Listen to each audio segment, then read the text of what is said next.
Tilemap rework in preparation for the demo. Hello there, it's Kurzik from Kurzik Studio here.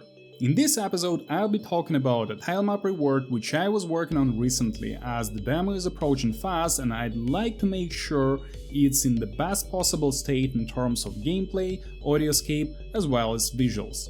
Also, your support means a lot, so if you can hit that thumbs up and subscribe buttons, that will really help to spread the word about the studio, the content and this game. Just one note before I start. All the buildings which I was reworking are from Zona 4, and it's not a coincidence, as all the buildings from this area were created back when I just started the project, and when I was just getting into pixel art. Because of that, these are the ones which require the most rework. I'll be talking about these more in depth in another series, which I'll be releasing soon. Let's call it Solo in the DAO, so stay tuned for more. Firstly, I'd like to start with this white brick building here. This tile map was created a bit more than 2 years ago and was pretty much unchanged since, even though I was planning changes in the meantime. At the time, I was really proud of myself that I was able to produce something like that. But to be more accurate, I'd say I was just proud that I was able to produce something at all. Over time, as I was creating more tile maps and naturally improving my skills, learning more and applying new techniques, these tile maps started to feel more and more boring to me. The cracks in the bricks which I was working on back then were looking more like dirt on walls. There was no texture and the shades and shadows were very scarce. Another important issue was that this tile map wouldn't build seamlessly. What I mean by that is that you could clearly see where one tile was ending and another one was starting, which is an absolute no-no. So I decided to refresh the look by introducing the new brick wall.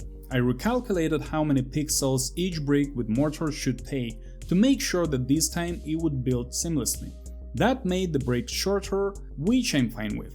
Then I used different colors for the bricks, which is something I didn't do last time but figured out later while working on other tile maps. That alone makes the wall look more interesting and less repetitive.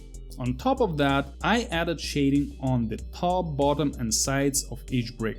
I used just two colors, black and white, on a separate layer and lowered the opacity afterwards.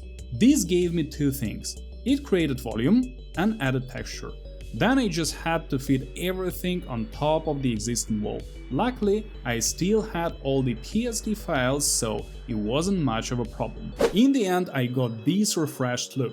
My personal opinion is that it's a clear improvement and looks much better in-game than it used to.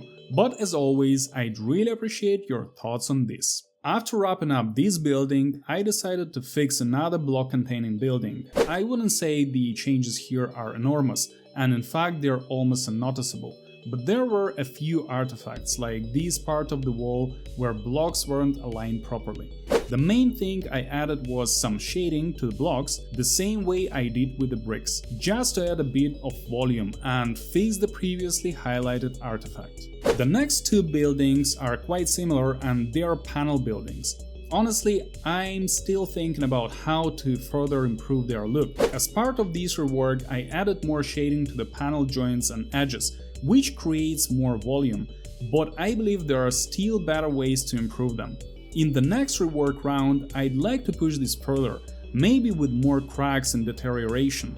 After all, these buildings were built a long time ago, before the rest of the city was built on top of this Zona. So if you have any ideas on how to improve these tiles further, I'd be happy to hear them. And by the way, Phantom Kisser will be very happy if you smash those like and subscribe buttons to help spread the word about the game. Now, finally we come to the building I spent the most time on, mainly due to its complexity. You can see how the building looked before the rework, and honestly I was very pleased with the result in the end.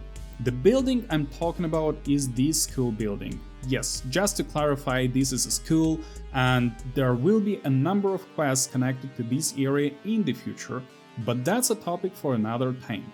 The complexity came from the sheer number of tiles the wall consists of, And while that alone isn't an issue, you might remember that these buildings are supposed to be old. An old tiled wall wouldn't look clean and uniform, right? So here it is, a properly deteriorated tiled wall. The main challenge was spreading this deterioration across the whole surface. Here, by the way, is how the tilemap looks. Even though I created a smaller patch and then spread it across the wall, I still had to come up with different patterns so it wouldn't all look the same.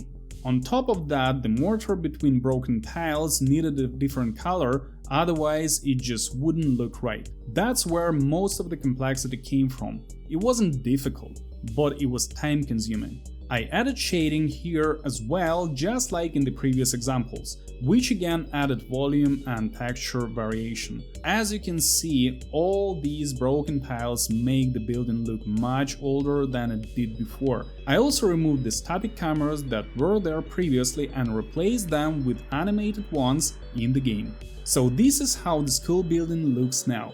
I think it looks much better than before, but that's just my opinion. If you have thoughts on any of the examples shown in this episode, or if you think something could be done differently, feel free to share your feedback.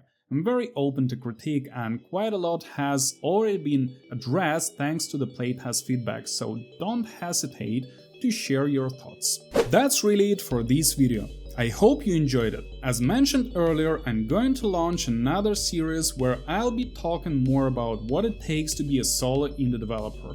I hope it will be interesting for you, helpful for the indie community, and especially for those who are thinking about starting a similar adventure of their own.